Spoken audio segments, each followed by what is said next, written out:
diz que hoje é o dia de alguma coisa. Eu não sei o que é, vocês sabem? Eu fiquei sabendo. A moto do capitão tem que estar lá na rua. Gente! Hoje Não, é verdade, não é dia de alguma coisa. É dia de alguma Ou coisa. vamos chamar o VT. Se for pensar que dia é hoje, joga no Google, né?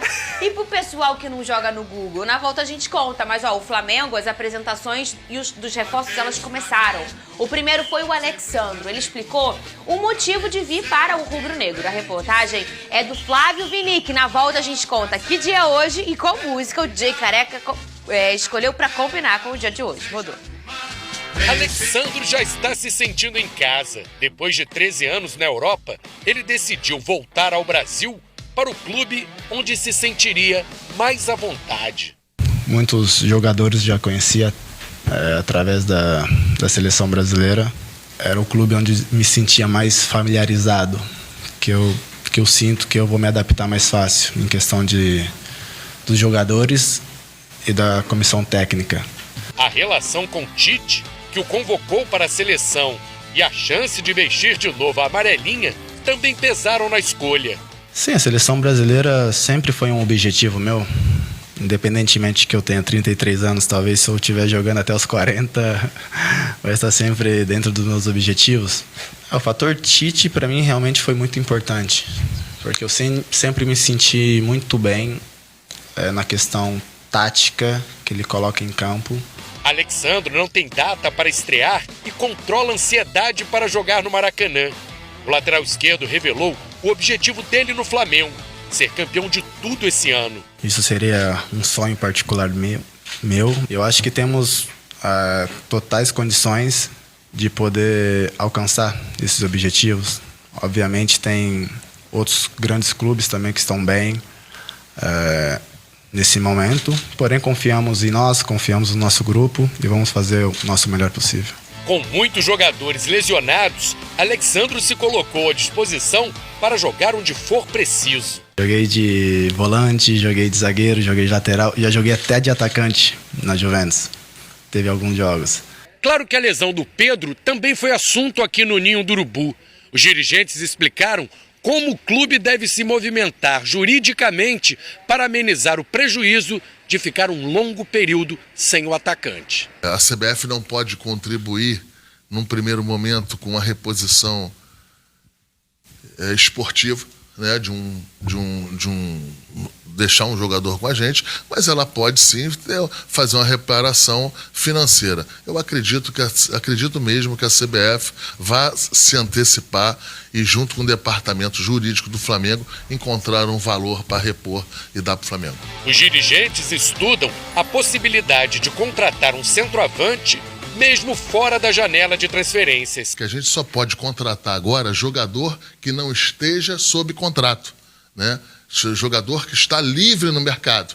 E isso aí você gera uma impossibilidade enorme de opções que você fica um pouco engessado. Será que o Alexandro pode acabar improvisado como centroavante? Vai jantar com alguém hoje, velho? E quer saber da minha vida? Acompanha no Instagram. Vai postar lá? Oh, meu Deus do céu. Ainda bem que eu sigo o teu pessoal. Sabe quem que você vai ver lá? Ele lutando. Ah, não, né? Hoje já teve treino. Hoje já teve. Né? Ô, Vene Casagrande. Mais tarde pode ser jiu-jitsu. É outro crime, né? Vene. Vamos lá, Vene. Pô, vai entrar no modo porquinho aqui. Ô, Vene Casagrande, modo Boa porquinha, tarde. quando ele acha muita graça, que aí começa o... Daqui a pouco ele começa. Ô, Vene, e é um bom reforço do Flamengo, hein? Já falou, e falou da importância do Tite na chegada dele, né? Pois é, e a gente havia mencionado isso aqui, que isso pesou bastante na escolha do Alexandro na hora de ele optar pelo projeto do Flamengo. E, de fato, não é nenhuma demagogia dizer que esse jogador poderia escolher outros clubes, inclusive na Europa. Ele tinha proposta para ficar lá na Europa, só que quando o telefone dele tocou e era o Tite e também o Matheus Bach, esses dois profissionais que tiveram uma boa relação com o Alexandre nos tempos de seleção brasileira, obviamente ele começou a repensar mais a vinda para o Flamengo. Tanto é que vários outros clubes, o próprio São Paulo, que é um clube que ele tem um carinho enorme também procurou esse jogador e ele optou pelo Flamengo. Óbvio, tudo que envolve o Flamengo, ajuda demais na hora da escolha. Vamos lá, tudo que envolve o Flamengo. Visibilidade, disputa por título, estrutura, salário em dia, isso pesa bastante. E quando o telefone toca e é o Tite ligando para ele, obviamente que ali deve ter sido a cereja do bolo na hora dele tomar essa decisão. Porque ele gostou bastante de ter trabalhado com o Tite na seleção brasileira. Ele gosta da metodologia de trabalho técnico Tite. A questão é, o Tite pode ficar até dezembro, que é quando acaba o contrato dele. Depois ele vai ficar porque ele fez um contrato longo com o Flamengo. Mas, de fato, é uma baita contratação no Flamengo. Na minha opinião, inclusive, chega para ser titular. Tudo depende de como ele vai performar nesse retorno dele ao futebol brasileiro. Mas eu estou partindo do princípio que ele vai chegar bem. Ele chegando bem, hoje ele é titular porque o Ayrton Lucas não vem desempenhando bons jogos com a camisa do Flamengo. Pedrosa, e aí? Como a gente faz nesse pensamento dele chegar para ser titular? Porque a gente está falando de um Tite que tem uma preocupação na gestão de pessoas muito grande. Sim. A gente está falando de um Tite que até outro dia escolhia colocar um volante que estava performando pior, vamos dizer assim, do que um zagueiro improvisado que estava performando melhor, mas por uma questão de hierarquia ali, vamos dizer, de ser o dono do cargo. Ou seja, o Tite tem essa preocupação.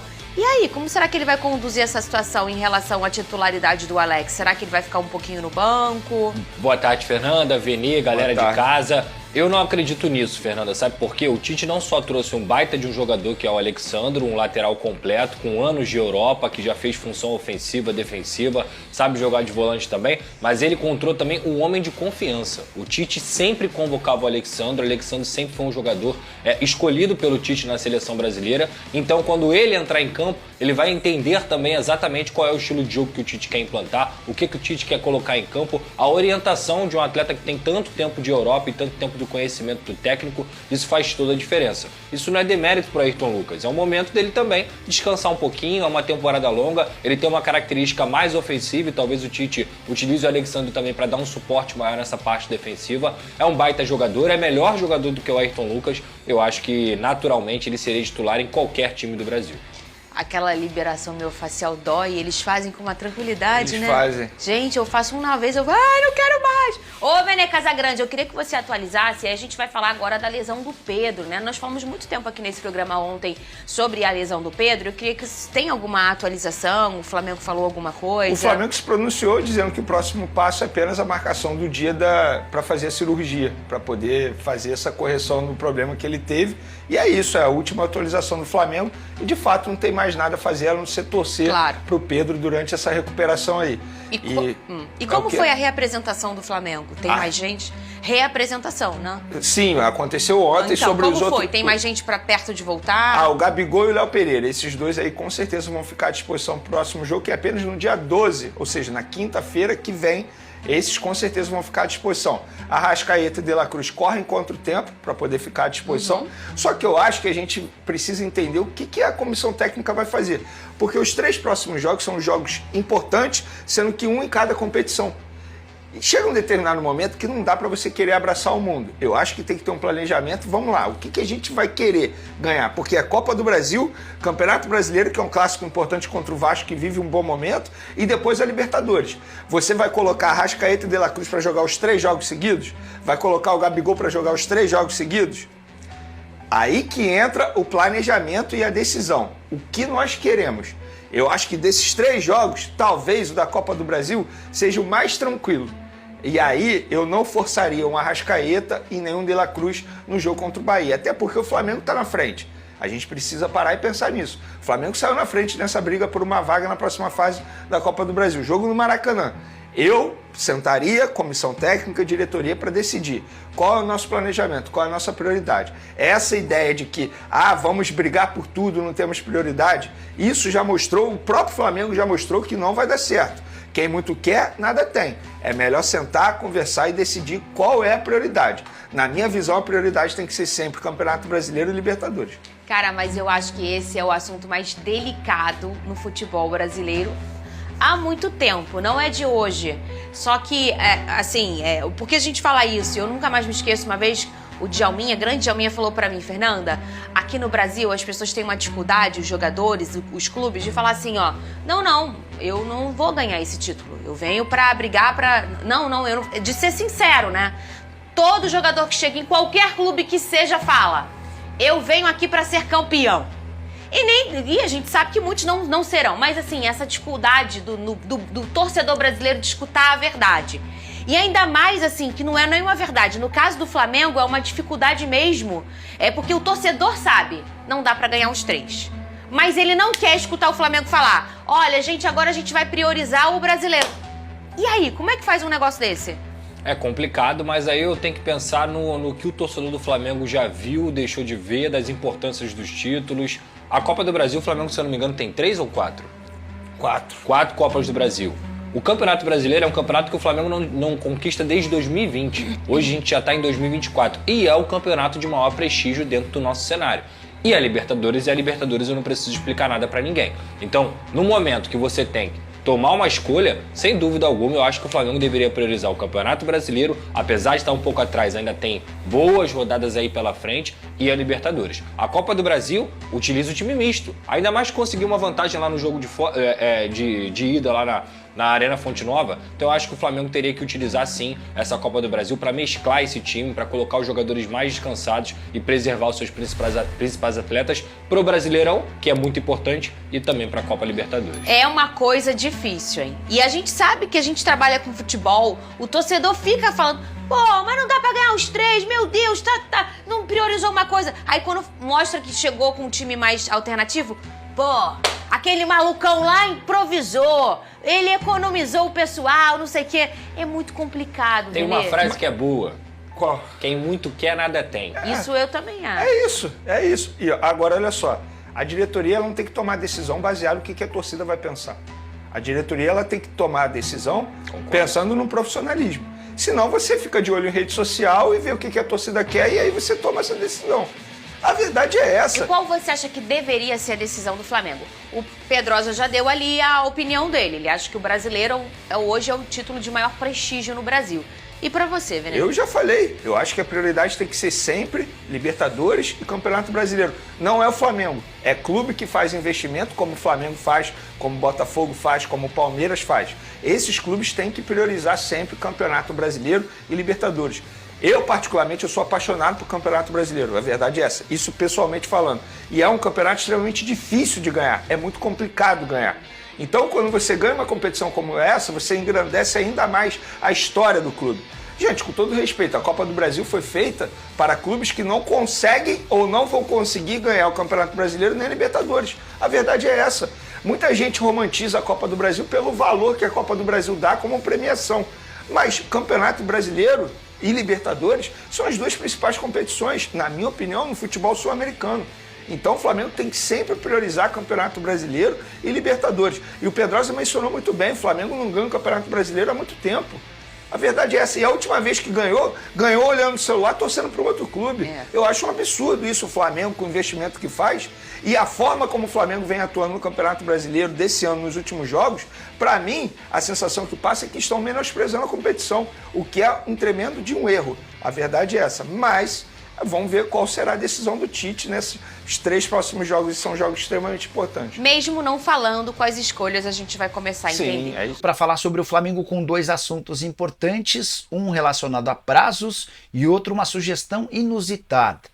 Entre os vários atletas oferecidos ao Flamengo nos últimos dias, desde a lesão do Pedro, há um uruguaio, Maxi Gomes. Você já ouviu falar sobre ele? 28 anos de idade, está livre no mercado, o que lhe permitiria ser contratado pelo Fla. O grande problema é que o Maxi Gomes não marca gols há mais de um ano, apesar de ser um centroavante.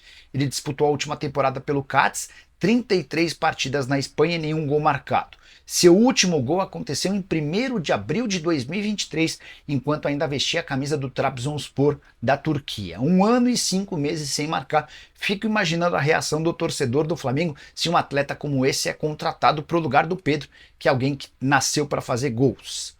Há outros nomes muito mais impactantes e que negociam à frente do Maxi Gomes no Flamengo, entre eles o Memphis Depay, que havia sido sugerido no mês passado, e do Anthony Martial, que é um atacante francês com carreira no Manchester United.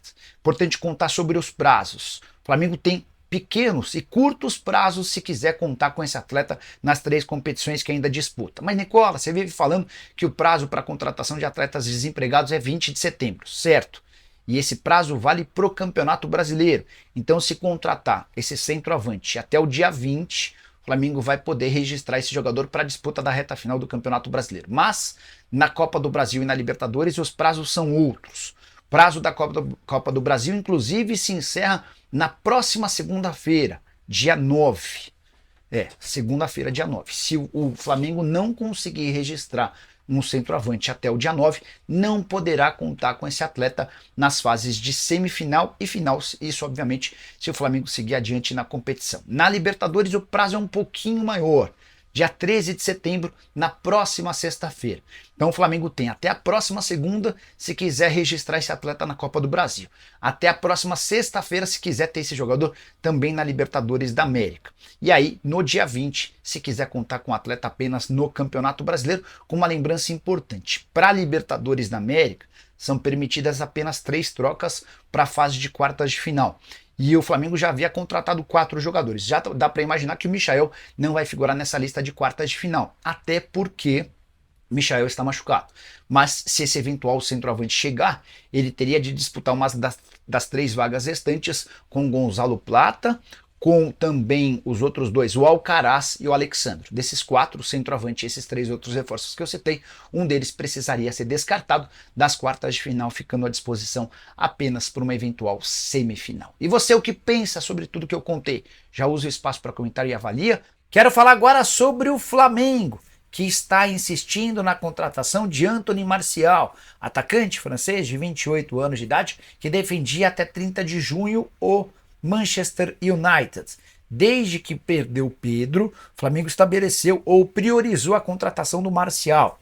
O Depay chegou a ser um dos cotados, mas desde o princípio a prioridade era a contratação desse atacante que está longe de ser um centroavante. O Martial pode funcionar como um atacante de lado de campo, como um ponta ou eventualmente como um camisa 9. Vários atletas foram oferecidos e sugeridos ao Flamengo. Choupo-Moting, Maxi Gomes, entre outros. Mas diante de tantas oportunidades, aquela que de fato agradou ao Tite e à diretoria foi a do ex-centroavante ou do ex-atacante do Manchester United. As operações, ou melhor, as tratativas não são simples. Estamos falando de alguém que tem mercado no futebol europeu, especialmente pelos 28 anos de idade, mas as negociações estão em andamento. Só para completar sobre o Fla, queria contar que o Pedro ainda não passou por cirurgia. O atacante que sofreu uma lesão no ligamento cruzado anterior do joelho na quarta-feira vai aguardar que o seu joelho desinche para que ele possa ser submetido a essa intervenção cirúrgica. Flamengo estipula terça-feira como dia decisivo para decidir contratação de substituto de Pedro. Com a ausência de Pedro devido à grave lesão no joelho esquerdo, o Flamengo está em debate interno sobre a possível contratação de um substituto para o camisa 9. A discussão envolve fatores como o alto custo, o tempo de inatividade do jogador e a escassez de opções no mercado. Muitos centroavantes que estão disponíveis atualmente vêm de lesões ou estão há mais de 2 meses sem jogar. Se o Flamengo quiser inscrever um novo jogador para disputar a Copa do Brasil, o Campeonato Brasileiro e a Libertadores, terá até terça-feira para regularizá-lo. Esse é o prazo final para inscrição no torneio de mata-mata. Clique abaixo e veja os detalhes dos prazos. Em entrevista à Flá TV, no intervalo do jogo entre Flamengo e Madureira pelo Carioca Sub-17, que terminou com vitória rubro-negra por 2-0, Marcos Braz estabeleceu o dia 9 de setembro como data definitiva para a decisão de contratar ou não um novo centroavante. Ele explicou que, com o fechamento da janela de transferências, as opções são limitadas, e apenas jogadores que já estavam sem contrato antes desse período podem ser contratados. Segundo Braz, são poucas as opções que realmente poderiam resolver o problema do Flamengo. Ele destacou a importância de analisar cuidadosamente o mercado antes de tomar uma decisão final. Tem muita especulação, e nem terminamos de apresentar todos os jogadores que contratamos. Mas, com a situação do Pedro, sentimos que é nossa obrigação discutir com o técnico e a comissão se de fato é necessária uma reposição, disse Braz. Além de considerar o custo e as condições que poderiam influenciar a desistência de uma nova contratação, Braz ressaltou que o Flamengo já conta com 3 jogadores para a posição. Ele fez questão de destacar a importância de Gabigol, a quem se referiu com carinho. Temos 3 jogadores para essa função. Um deles é o Gabigol, que sempre resolveu nossos problemas. Temos também o Carlinhos e o Bruno Henrique, que pode jogar como 9. Apesar de todas as especulações e rumores, vamos com calma e tomaremos a decisão até terça-feira, completou o dirigente.